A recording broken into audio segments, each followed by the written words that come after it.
Apakah betul Rasul Shallallahu Alaihi Wasallam itu disebutkan juga beliau adalah Al-Yamani. Itu beliau adalah nabi yang berasal dari Yaman, suku Jurhum. Jurhum itu maksudnya? nama kawasan sama dengan Hadramaut tadi? Suku Jurhum itu berasal dari Yaman. Dari mana kita dapat informasi? Dari kitab Al-Asnam. Ini kitab apa nih? Itu kalau diterjemahkan kitab berhala. Oh. Wa yahi musyafam mimashab akashafara harhaqadam. Itu cara bacanya begitu, Pak Edi. Sama seperti orang baca Al-Quran, dilagukan ya. Nah, begitu cara bacanya. Ternyata penyembahan berhala itu mulai muncul, diperkenalkan oleh seorang tokoh yang berasal dari kalangan kaum Arab Yaman. Dan ini berasal dari komunitas yang disebut Bani Jurhum. Siapa itu Bani Jurhum? Kaum Arab Yaman. Yang mereka ini sebetulnya keturunan dari Qahtan. Ya. Yang kemarin kita bahas. Yang kemarin kita bahas. Dan itu di zaman dulu, Pak. Zaman dulu itu sudah seperti itu ya. Kalau di zaman modern itu kira-kira kalau zaman mungkin, sekarang salah satunya ya dengan kuburan-kuburan itu. Ya. Itu kan sebetulnya orang-orang saleh. Penyembah-penyembah. Ya kan? Berhala itu kan sebetulnya orang saleh. Iya. Kemudian dipatungkan. Berarti sekali lagi kata kuncinya apa? Kalau dalam ilmu pesantren, suhrah wal istifadah. Lihat ayat 26. Siapa itu Hazar Mawet? Suku Jurhum.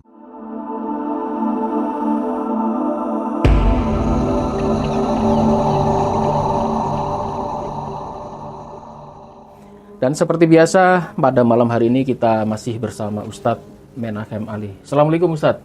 Waalaikumsalam warahmatullahi wabarakatuh. Yang menarik, ternyata menurut penelitian dari Ustadz Ali, perkembangan dari keturunan Nabi Ismail, terutama di wilayah Mekah dan Madinah, ini pra-Islam ya. Ternyata ada yang perlu diungkap lagi. Pak Ali mungkin bisa kisi-kisinya mulai dibuka.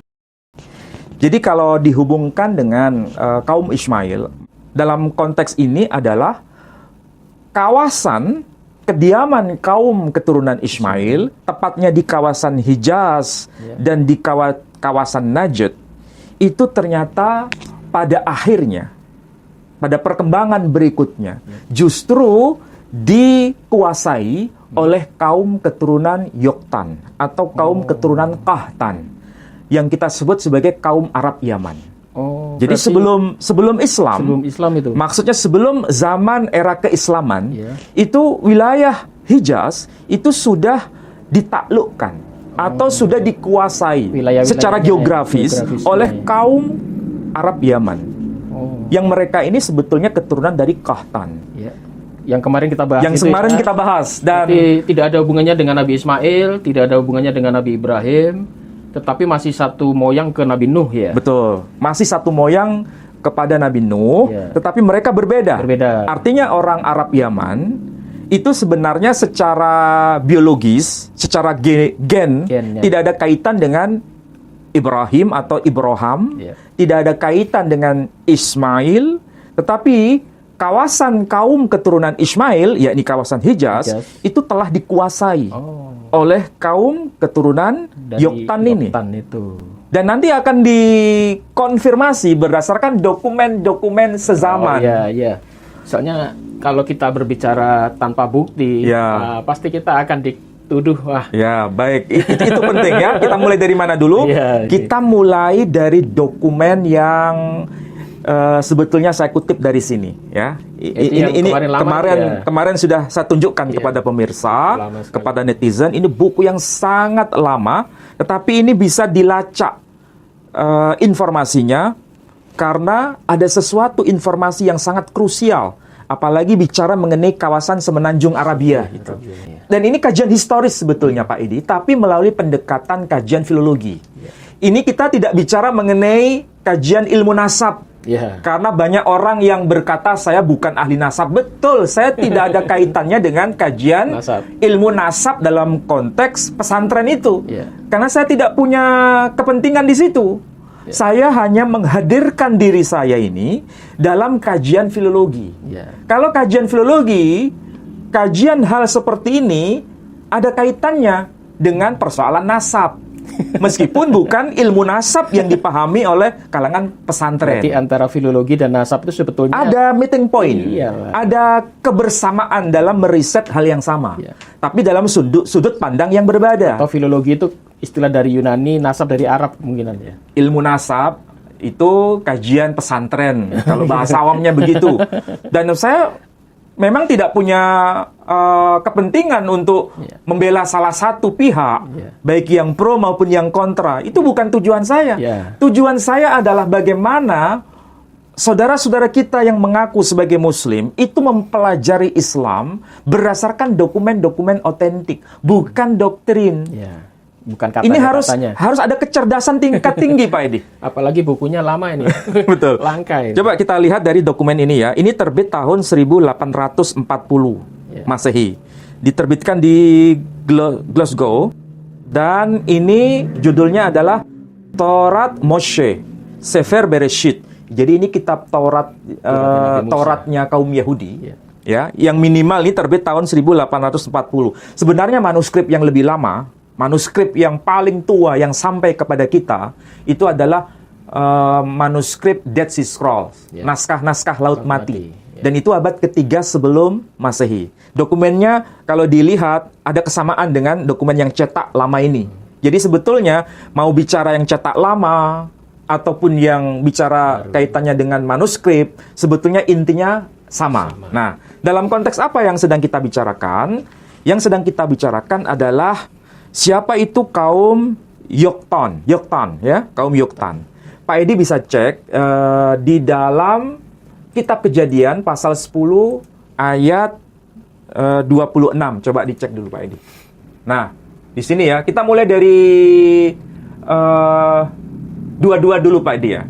Jadi keturunan Shem ialah Elam, Asyur, Arpakshad, Lud, dan Aram. Keturunan Aram ialah Uz, Hul, Keter, dan Mas.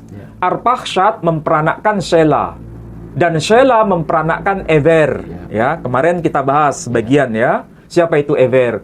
Jadi Shela memperanakkan Ever. Bagi Ever lahir 2 anak laki-laki. Nama yang seorang ialah Pelek, sebab dalam zamannya bumi terbagi. Dan nama adiknya ialah Yoktan. Jadi Ever itu keturunan Shem, keturunan Nuh. Ya.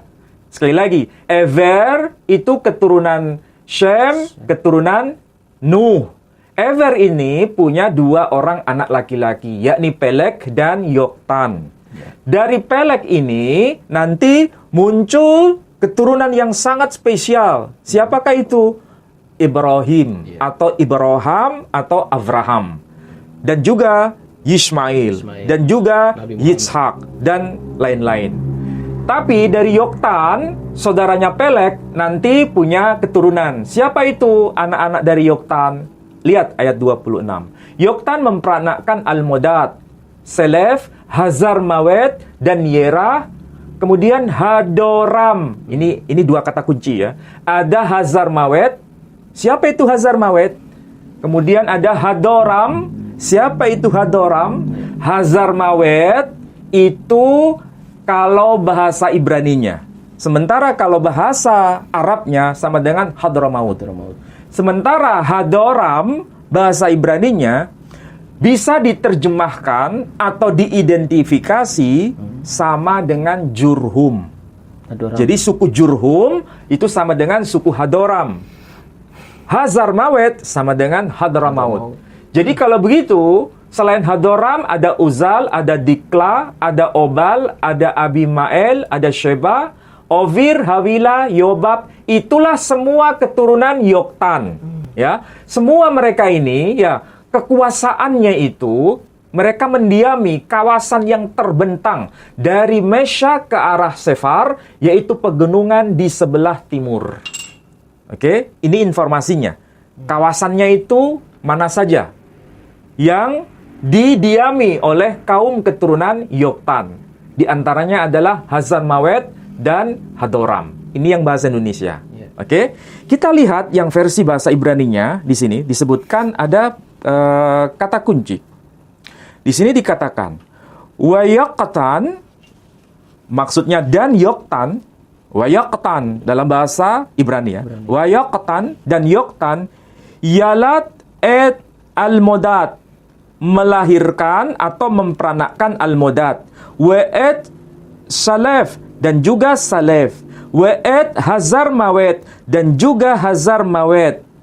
Wa'et hadoram dan juga hadoram, termasuk hadoram ya, itu keturunan Yoktan. Sama seperti versi bahasa Indonesia ya. Ini yang kita lihat bahasa Ibrani. Sementara kita lihat nanti yang versi bahasa Arabnya seperti apa. Saya berikan dokumen yang sangat penting untuk melacak siapa itu Hazar Mawet, siapa itu Hadoram, ya, dan siapa itu Yoktan. Oke, kita lihat ini dokumen ditulis oleh Rabbi Saadia Gaon. Rabbi Saadia Gaon itu lahir tahun 882 Masehi, meninggal tahun 942 Masehi. Oke. Ternyata Rabbi Saadia Gaon itu masa kehidupannya sezaman dengan tokoh yang sedang diributkan itu. Siapa itu? Ubaidillah bin Ahmad al-Abah. Ubaidillah yang disebut sebagai Imam Ubaidillah, ya, yang hidup di kawasan di Yaman. Beliau lahir tahun 295, meninggal tahun 383 Hijri. Berarti sezaman dengan Rabbi Saadia Gaon. Hanya beda lokasi. Kalau Rabbi Saadia Gaon hidup di wilayah Irak, di kawasan Irak. Sementara kalau Ubaidillah konon katanya hidup di kawasan Yaman. Ya, di kawasan Yaman. Bahkan satu zaman dengan tokoh Muslim sendiri. Siapa itu? Ini. Abil Mundir Hisham bin Muhammad ibn Sa'ib al-Kalbi. Beliau meninggal tahun 304 Hijri. Jadi, beliau penulis kitab Al-Asnam, kitab berhala.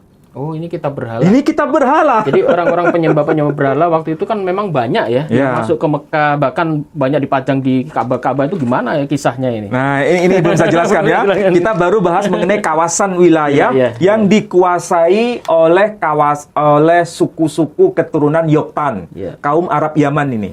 Dikuasai, mereka menguasai sampai ke kawasan mana? Ke kawasan Hijaz. Apakah itu terbukti atau tidak berdasarkan dokumen? Nah, kita lihat. Ya, sebelum saya bahas siapa itu Rabbi Saadia Gaon. Dari sisi nasab, Rabbi Saadia Gaon itu ternyata keturunan dari seorang tokoh yang bernama Shela. Shela putra Yehuda, dan ini putra keempat dari Yakov. Dan ini berarti bukan tokoh main-main. Dan itu termaktub dalam Sefer Hagalui.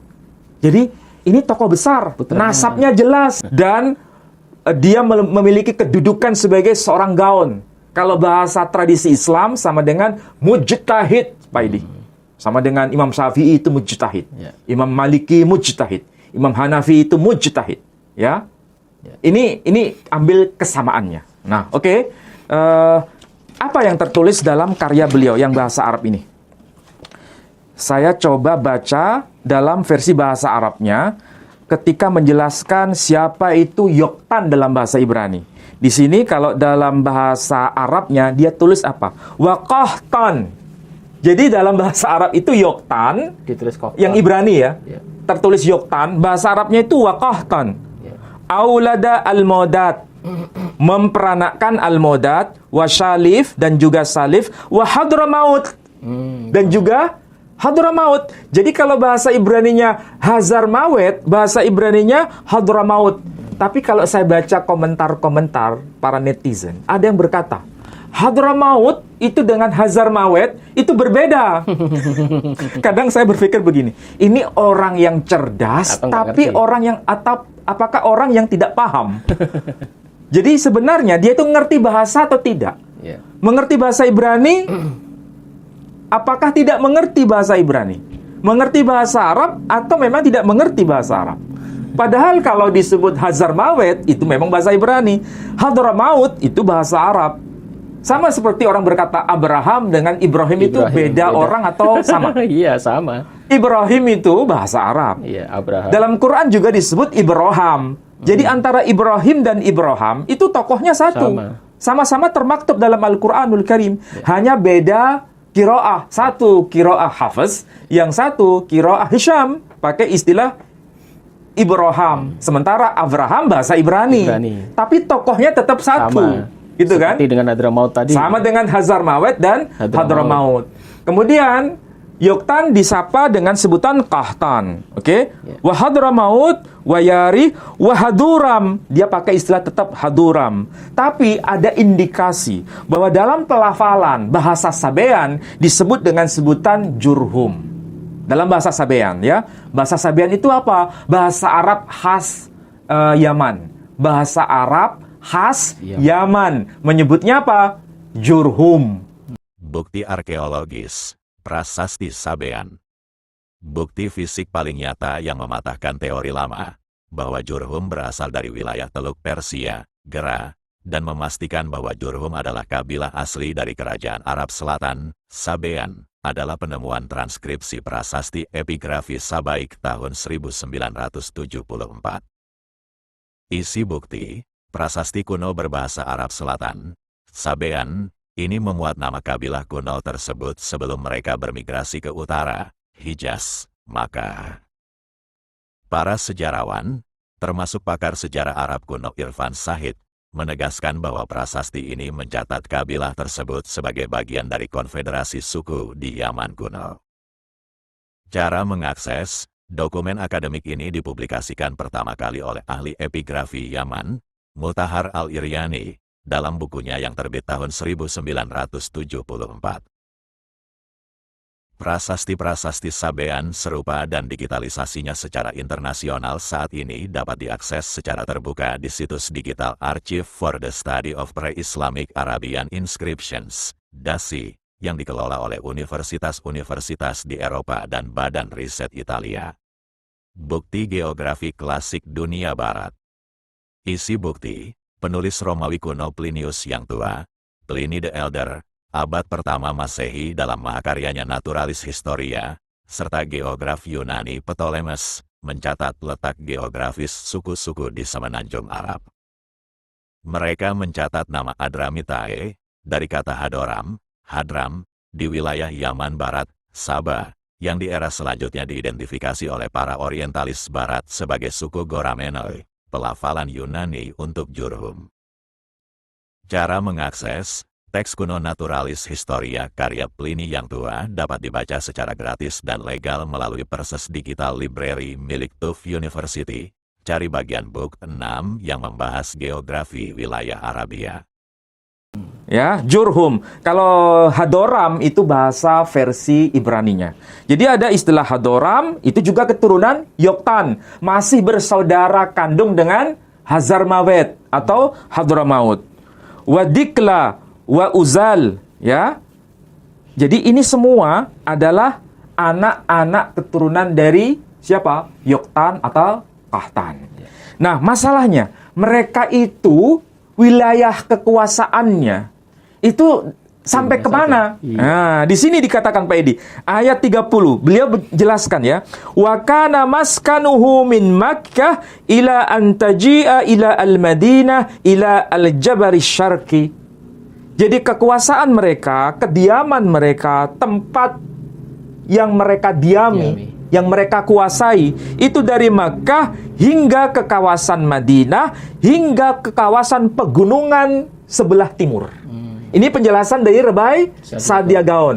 Coba kita lihat dari peta dari Claudius Ptolemaeus. Ini peta tahun... Ini peta abad kedua Masehi. Sebelum ada Islam. Beliau lahir tahun 100 Masehi, meninggal tahun 170 Masehi. Sudah bisa menciptakan peta. Nah, peta ini persis seperti yang ditulis oleh Rebai Sadia Gaon. Bagaimana penjelasannya? Coba lihat. Di sini ada Makuraba. Ini sama dengan Mekah. Sementara di sini di atasnya, di utaranya ada Yathriba, yakni kota Yathrib sama dengan Al-Madinah. Ya. Jadi orang-orang keturunan dari Yoktan, orang-orang Arab Yaman itu merangsek sampai ke kawasan Makuraba atau Mekah, sampai ke kawasan Madinah atau Yathriba sampai ke kawasan wilayah timur. Coba perhatikan, wilayah timur kan ke sana. Ya. Lihat di sini sampai kawasan timur ada nama suku besar Katanite. Siapa ini Katanite? Kahtan. Oh. Jadi betul apa yang dikatakan oleh Rabai Saadia Gaon, tidak ada perbedaan penjelasan dari peta Claudius Ptolemeus yang mewakili seorang leksikograf, seorang ahli geografi dari Kekaisaran Romawi atau Imperium Bizantium abad kedua Masehi hingga abad ke-10 Masehi, yakni Rabai Saadia Gaon, bayangkan abad kedua Masehi sampai abad ke-10 Masehi. Datanya sejalan. Berarti ini sudah suhrah wal istifadah. Bahwa sekali lagi, narasi kekuasaan yang dikuasai oleh kaum Arab Yaman, yakni kaum Kahtan, kaum keturunan Kahtan, itu sampai ke kawasan Mekah, sampai ke kawasan Madinah, hingga ke pegunungan wilayah timur. Buktinya di sini ada kata Katanite. nama suku besar Katanite, Kahtan. Ya. Berarti sekali lagi kata kuncinya apa? Kalau dalam ilmu pesantren, suhrah wal istifadah. Bayangkan mulai abad kedua sampai abad ke-10 sudah terbukti. Abad kedua ya, 3, 4, 5, 6, 7, 8, 9, 10. Berapa abad ini? Iya, 8. 9. 9, iya. 900 tahun. Narasinya tidak berbeda antara versi Romawi dengan versi Yahudi. Sama. Berarti ini sangat-sangat suhrah wal istifadah. Sangat masyhur. Dan sangat dikenal. Oke? Padahal kita tahu, kawasan Mekah, kawasan Madinah, itu apakah sebenarnya wilayah kaum keturunan Yoktan sebenarnya? Bukan. Itu kaum keturunan Ismail di kawasan Hijaz. Dari mana kita bisa identifikasi? Nama Makuraba ini sama dengan nama Mekah. Saya ulangi lagi. Nama Makuraba versi Claudius Ptolemeus sama dengan Mekah menurut Rabai Saadia Gaon, versi Yahudi. Nama Yathriba dalam peta versi Claudius Ptolemeus sama dengan Madinah menurut Rabai Saadia Gaon. Oke? Dan ini terletak di kawasan Hijaz.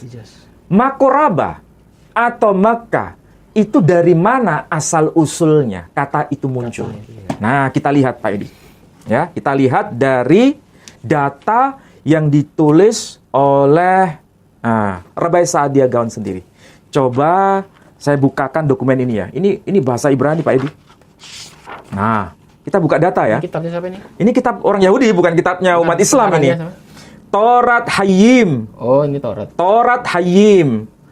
Di sini tertulis Hamisha Humshet Torah. Ya. Dan ini diterbitkan di Yerusalem, bukan diterbitkan di Jombang Pak Edi. Ini terbitan Yerusalem, oke? Terbitan Yerusalem ya. Kita bangun masjid di sana. Nah, coba sekarang kita lihat ya. Kita lihat teks yang tertulis di dalam kitab Kejadian pasal ke-10 ayat yang ke-30. Tempat mereka itu menaklukkan hingga kawasan mana sampai kawasan mana. Oke? Ini kaum Arab Yaman. Kawasannya sampai kemana?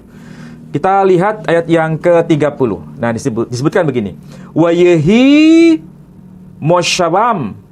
Saya ulangi lagi. Wa yehi moshavam mimesha ba'aka sefara har haqqedem. Saya ulangi lagi.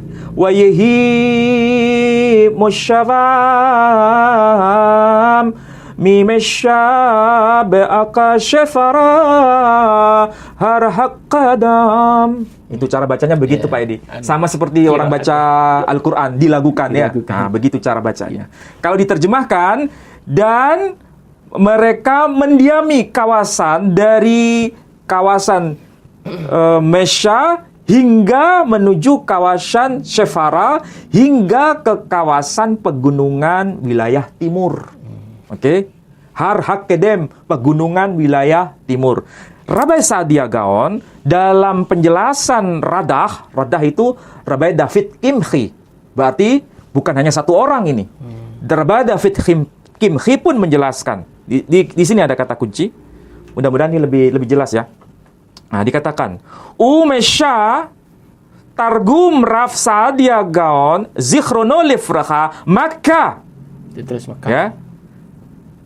Sheholachim Hayishmailim Lehoksham. Kalau diterjemahkan, Umesha, dan tentang Mesha, apa itu yang dimaksud dengan nama Mesha? Targum Rav Saadia Gaon. Dalam tulisan Rabbi Saadia Gaon, yang dimaksud buku yang tadi, ya. Zichrono Lifracha, semoga ruhnya disucikan. Ya, jadi kalau orang Yahudi gitu, itu sama dengan ada penghargaan. Zichrono Lifracha. Makkah. Jadi nama lain Mesha itu adalah Makkah.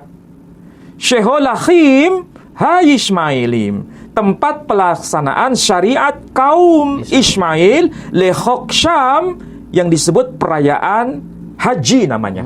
Nah, jadi di sini itu tempat perayaan ibadah haji. Di zaman itu, di zaman sebelum era Islam disebutkan di sini. Sudah ramai orang. Sudah ramai menjadi tempat lokasi perayaan akbar bagi upacara keturunan kaum Ismail, upacara keagamaan kaum keturunan Ismail. Berarti haji itu belum sejaman Nabi Muhammad sudah dilakukan. Oh, sudah dilakukan oleh kaum Bani Ismail. Tapi kawasan ini kemudian ditaklukkan atau dikuasai oleh kaum Arab Yaman. Secara geografis ya, secara geografis ditaklukkan dan dikuasai mulai dari kawasan Mekah sampai kawasan Madinah hingga ke kawasan wilayah timur. Baik, Pak Ali, saya potong sebentar, Pak Ali. Kalau dulu Ka'bah ini sudah menjadi pusat ibadah, bahkan disebut tadi ada ibadah haji ya.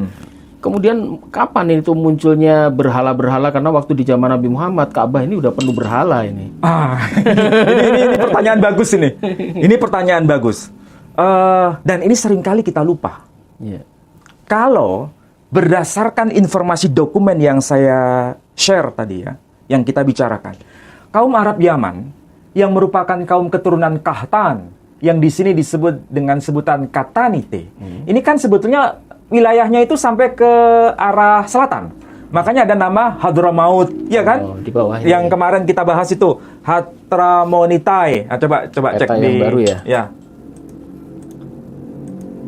Di sini coba. Ini kan kawasan paling selatan ya. Ada Katramonitai. Ya, Katramonitai. Itu untuk 12 putra Ismail itu tersebar di sini, Pak. Tersebar di wilayah Hijaz dan tersebar di wilayah Najd. Nah, coba agak ke atas. Nah, di sini ada suku yang disebut suku Asateni. Ya, ini Bani Asad. Dan Ismail. Itu keturunan Ismail. Jadi keturunan Ismail itu di wilayah wilayah Hijaz dan wilayah Najd. Bahkan di sini tertulis ada nama kawasan yang disebut Katara, yang sekarang menjadi negara Qatar. Jadi sebetulnya Qatar itu sudah eksis pada abad kedua, namanya itu sudah ada. 200 sudah ada. Iya. Qatar, jadi sekarang itu bukan negara yang baru, Qatar itu negara lama. Tapi kerajaan waktu lama dulu ya. Berarti munculnya sama dengan Mekah dan Madinah. Oh iya, sezaman ini. Termasuk Makuraba, Yatripa, ya kan? Iya. Ini luar biasa nih dokumen Pak Edi.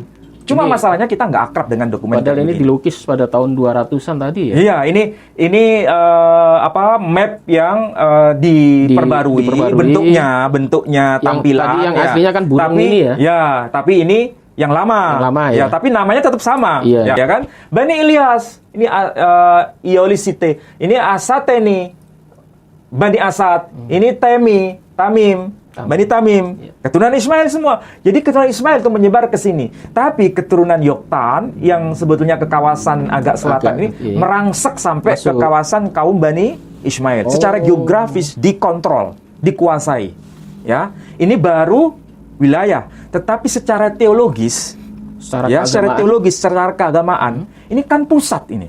Tapi ini kan sebetulnya pelaksanaan ibadah haji kalau menurut catatan dari kalangan Yahudi. Dan itu tidak ada berhala, Pak Edi. Masih belum Kaum ada. Bani Ismail itu perayaannya tanpa melalui penyembahan berhala. Terus munculnya pertanyaannya kapan mulai penyembahan berhala itu ada? Iya. Ternyata penyembahan berhala itu mulai muncul diperkenalkan oleh seorang tokoh yang berasal dari kalangan kaum Arab Yaman. Dari mana kita dapat informasi? Dari kitab Al-Asnam. Ini kitab apa nih? Ini kitab Al-Asnam itu kalau diterjemahkan kitab berhala. Oh. Jadi kalau kitab berhala ini ada satu tokoh. Ini ditulis tahun berapa ini? Hah? Ditulis tahun? Ini penulisnya Al-Kalbi meninggal wafat tahun 304 Masehi. Berarti buku ini ditulis tahun 300. 304 Masehi. Ini sezaman dengan Imam Ubaidillah yang katanya Imam Ubaidillah meninggal tahun berapa? 383 Hijri. Ini 304 Hijri sudah meninggal. Berarti sebelum Ubaidillah meninggal, buku ini sudah ditulis. Iya. Sudah ditulis. Tapi ini cetakan baru. Ya, ini cetakan baru. Tapi ini buku lama. Manuskripnya lama. Karena penulisnya aja meninggal tahun 304 Hijri. Sezaman juga dengan Rabai Sa'adiyah Gaon. Ini menceritakan masalah berhala-berhala. Iya, berhala-berhala itu masuk ke kawasan Mekah, diperkenalkan menjadi sesuatu agama yang menyimpang, yang baru, itu oleh seorang tokoh yang bernama Amru bin Harith. Dan ini berasal dari komunitas yang disebut Bani Jurhum. Siapa itu Bani Jurhum? Sama dengan Hadoram. Siapa itu Hadoram? Saudara kandung dari Hazarmawet, Hadramaut. Anak keturunan siapa? Anak keturunan Kahtan, orang-orang Arab Yaman. Kalau begini, bagaimana kita bisa belajar serius? Faktanya memang begini yang terjadi. Itu mungkin bisa dibacakan lengkapnya gimana itu ayat itu tadi, Wali? Ini ada nama muncul, jelas disebutkan. Orang yang pertama memperkenalkan penyembahan ibadah berhala ini, Amru bin Harith namanya.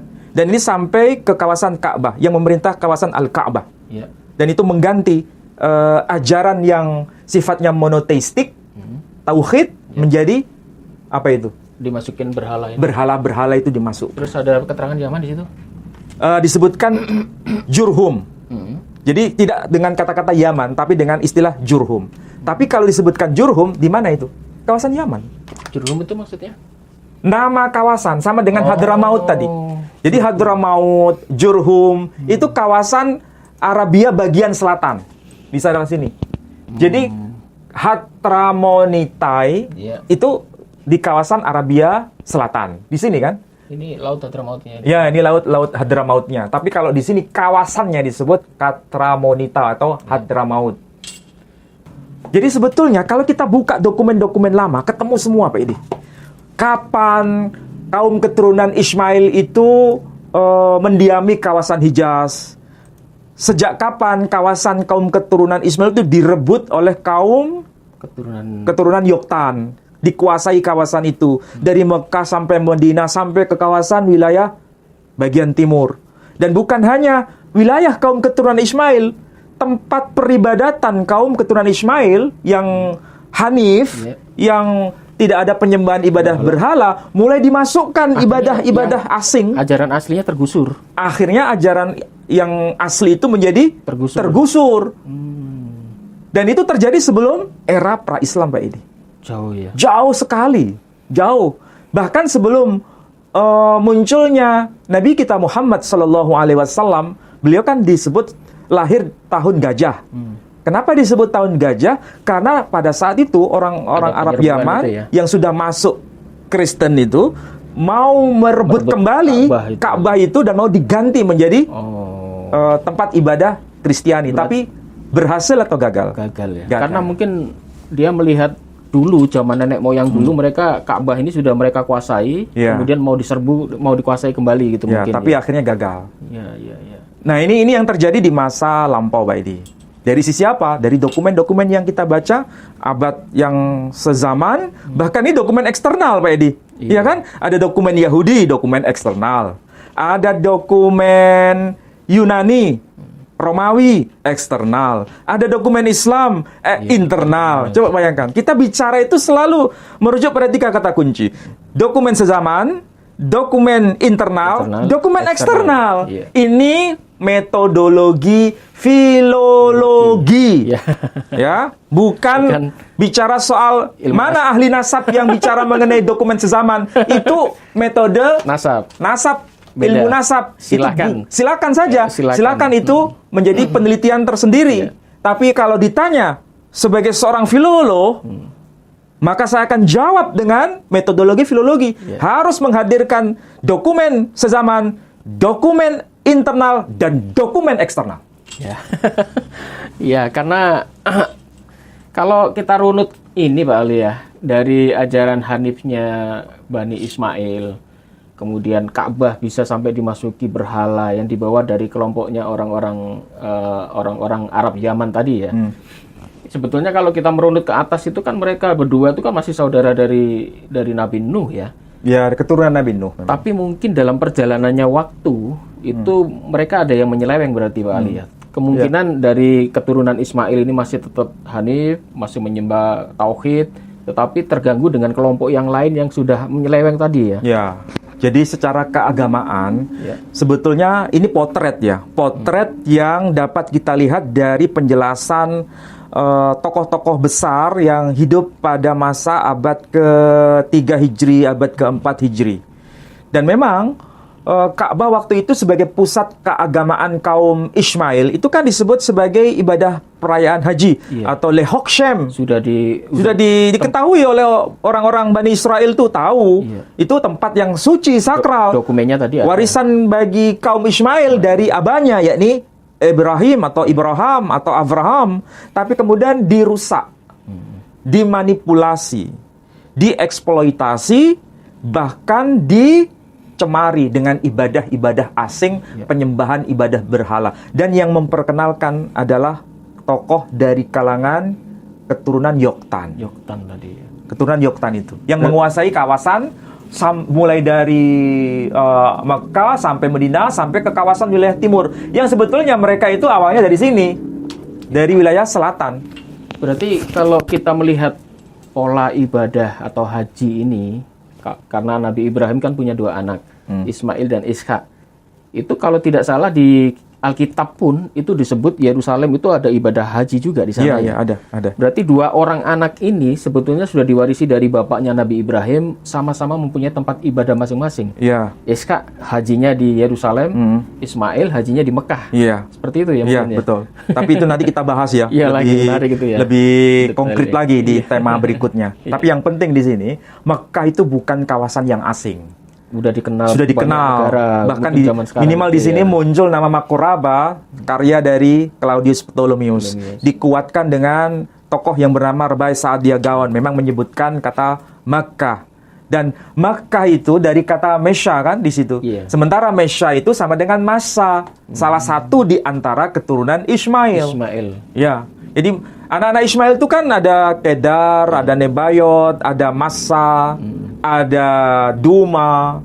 Nah, Masa dan Mesya itu sama sebagaimana yang dimaksudkan dalam ini. The GPS Torah Commentary, sama dalam teksnya ini. Jadi itu sebetulnya wilayah kaum keturunan Ismail. Nama Mesya itu kemudian menjadi Makkah, kemudian menjadi Makoraba. Jadi Makoraba, Makkah, Mesya itu satu objek yang sama. Dan itu merujuk pada kaum keturunan Ismail, tapi kemudian dikuasai oleh kaum Jurhum atau Hadoram, dan itu masih saudara kandung dengan Hadramaut, keturunan dari Kahtan atau Yoktan. Berarti sampai akhirnya dulu kan masing-masing tempat itu kayaknya punya sesembahan dewa-dewa, kemudian patung-patung. Itu mungkin dari luar ini yang masuk. Iya, betul. Jadi di Mekah itu, kalau kita lihat dari tradisi Islam, itu kan sebetulnya tidak ada berhala sama sekali. Tapi kemudian dirusak dengan penyembahan ibadah asing dengan berhala-berhala. Jumlahnya nggak tanggung-tanggung Pak Edi. 360 berhala. Coba bayangkan. Ada yang di dalam Ka'bah, ada yang di luaran Ka'bah, di sekitaran Ka'bah. Bayangkan. Kerusakannya bagaimana ini itu? Tahun sebelum Yesus lahir ya? Ini peta setelah Yesus lahir. Maksudnya waktu Ka'bah terjadi pemasukan berhala-berhala itu sebelum Yesus lahir. Oh jelas, belum. Sebelum. Cuma tepatnya tahun berapa kita nggak bisa spekulasi. Berarti kalau ada kemarin dibahas di dalam Ka'bah ada lukisan Yesus, ada lukisan Maria, itu udah baru era berikutnya. Bahkan ibadah penyembahan terhadap patung Maria, gambar lukisan Maria, itu terdokumentasi di dalam tradisi Islam. Pernah. Jadi gambar Bunda Maria menggendong bayi Yesus, itu ada dalam lukisan dinding Ka'bah. Ada. Suatu saat akan kita bahas ya. Jadi sebetulnya ibadah yang suci itu dicemari. Pelopornya adalah kaum Bani Jurhum. Dan itu keturunan dari Yoktan, saudara kandung Hadramaut. Berarti berhala-berhala masuk itu abad keberapa itu Pak Ali ya? Saya tidak bisa menentukan sejak tahun berapa. Tapi yang jelas sejak era pra-Islam. Bahkan ini sudah menjadi kebiasaan yang bertahun-tahun, turun-temurun, sampai ketika Nabi Shallallahu Alaihi Wasallam mendapatkan risalah terakhir, dia bersihkan semua berhala-berhala itu. Berarti ini menuduh tuduhan, Pak Ali, bahwa orang-orang yang tidak suka dengan Islam, mereka menuduh bahwa Ka'bah itu adalah tempat kumpulnya berhala-berhala. Mereka tidak tahu awalnya. Sebetulnya kan awalnya ini milik dari keturunan Ismail. Kaum keturunan Ismail yang dirusak oleh kaum keturunan Arab Yaman. Sehingga mereka ini memperkenalkan ibadah baru. Penyembahan terhadap berhala. Dan itu diawali oleh tokoh besarnya dari kalangan Arab Selatan, Arab Yaman yang tadi disebutkan itu ya. Dan itu ada dokumennya. Ada dokumennya. Dan dokumennya itu dokumen lawas. Dokumen kuno ini. Tahun 304 Hijri beliau wafat. Siapa itu? Al-Kalbi. Siapa yang nggak tahu kitab Al-Kalbi? Kitab Al-Asnam. Iya. Jadi kita ini bicara by data, Pak Edi. Bukan sekedar cerita. Kalau ini mempelopori masuknya berhala tahun 300, lahirnya Nabi tahun 600. Berarti 300 tahun ini dikuasai oleh berhala-berhala ini. Nggak, maksudnya sang tokoh ini meninggal tahun 304 Hijri. Berarti sebelum tahun ini dokumen itu dia kumpulkan. Dokumen ini beliau kumpulkan. Masa sebelum Islam itu seperti apa, semua tercantum di sini. Dan ini dijadikan sebagai semacam buku wajib untuk memahami bagaimana peribadatan yang paganistik itu mulai diperkenalkan di wilayah Mekah. Oleh siapa? Orang-orang bukan keturunan kaum Ismail. Jadi ibaratnya kaum keturunan Ismail itu dapat imbasnya saja dari orang-orang yang bukan keturunan kaum Ismail yang memperkenalkan ibadah baru melalui penyembahan berhala. Itu di zaman dulu, Pak. Zaman dulu itu sudah seperti itu ya. Kalau di zaman modern itu kira-kira kalau zaman sekarang mungkin caranya udah dipermodern lagi ya. Ya modern lagi. Ya salah satunya ya dengan kuburan-kuburan itu. Itu kan sebetulnya orang-orang saleh. Penyembah-penyembah. Ya kan? Orang-orang saleh. Dulu penyembah berhala itu kan orang-orang saleh juga. Sama. Berhala itu kan sebetulnya orang saleh. Kemudian dipatungkan. Alasannya mereka kalau ditanya di dalam Al-Quran masih mempercayai Tuhan, mempercayai Allah. Tetapi hanya melalui patung ini dia minta syafaat. Kan apa bedanya dengan sekarang? Kayaknya mirip-mirip. Gitu. Saya tidak boleh menjawab karena ini bukan lahan saya, bukan bidang saya. Silakan itu yang punya kepedulian untuk membahas itu para kiai, para ustadz ya. Saya hanya kajian filologi saja. Tapi yang jelas dari kajian ini kita bisa melihat sejarah Islam yang dulu sudah lurus, kemudian dimasuki dari luar. Bahkan bertahun-tahun itu Mekah yang dulu tauhid seperti itu bisa kemasukan berhala. Luar biasa. Itu berarti sejarah berulang, Pak. Berulang ya. Tapi dalam bentuk yang lain. Jadi sejarah itu berulang, tapi dalam bentuk lain. Jangan lupa jas merah, apa itu? Jangan lupa sejarah. Kata Bung Karno ya. Baiklah saudara-saudaraku sekalian, menarik ya. Di sini sekaligus kita menjawab tuduhan dari orang-orang yang tidak suka dengan Islam. Mereka orang-orang para apologet ya, sering-sering menuduh Islam, terutama Ka'bah itu adalah pusat berhala. Karena di sana sebelum Nabi Muhammad hadir dan membersihkan Mekah itu atau Ka'bah, memang banyak berhala, bahkan jumlahnya ada 300 lebih. Tadi sudah kita bahas kapan berhala-berhala itu masuk dan ternyata ada tokohnya. Dan ini menjawab bahwa sebetulnya Ka'bah itu bukan berawal dari orang-orang penyembah berhala. Bukan kaum keturunan Ismail. Bukan dari keturunan kaum Ismail, tetapi memang asli dari keturunan Ismail itu tauhid. dulu sudah dilakukan ibadah haji, ya Pak Ali ya. Sudah dilakukan ibadah haji jauh sebelum Nabi Muhammad hadir, bahkan Islam hadir itu sudah dilakukan ibadah haji, tetapi ada masuk budaya lain yang merusak ajaran tauhid dari Nabi Ismail, sehingga puluhan tahun, mungkin ratusan tahun, berhala-berhala itu bisa berhasil masuk ke sana dan mempengaruhi tata cara ibadah, rusak semua ya. Dan akhirnya alhamdulillah berkat Nabi Muhammad bisa dibersihkan kembali, dan sampai hari ini Ka'bah sudah bisa dilakukan ibadah haji kembali. Jadi ini sekaligus menjawab tuduhan bahwa Ka'bah itu awalnya adalah tempat pusat berhala. Bukan ya. Pertama itu memang tauhid. Dari Ismail, dari Ibrahim, tetapi kemasukan tadi orang-orang dari keturunan lain, ya ini bukan kaum keturunan Ismail yang memasukkan itu ajaran baru. Iya, yang kemarin kita bahas itu ya, yang dari keturunan Yoktan ini adalah Arab dari Yaman ya. Iya, Hadramaut, kemudian Yaman. Jurhum. Kita berbicara Yaman di sini bukan kita menjudge salah satu kelompok yang sekarang lagi berseteru, tidak ya. Kita membahas sejarah di sini. Dan itu ada dokumennya, Pak Ali tidak ngarang-ngarang di sini. Ya, gitu Pak Ali mungkin. Ya, saya kira sudah cukup dan lengkap informasi yang saya sajikan. Silakan kalau seandainya ada yang mau ikut mencermati paparan ini, saya kira itu lebih baik karena kita semakin melengkapi data. Atau mungkin ada yang bertanya, silakan komen-komen ya. Bertanya yang bagus saja lah, jangan menghina, jangan memojokkan. Apalagi yang tidak tahu seakan lebih pinter gitu. Ya, kita harus bersabar Pak Edi, karena masyarakat kita ini beragam.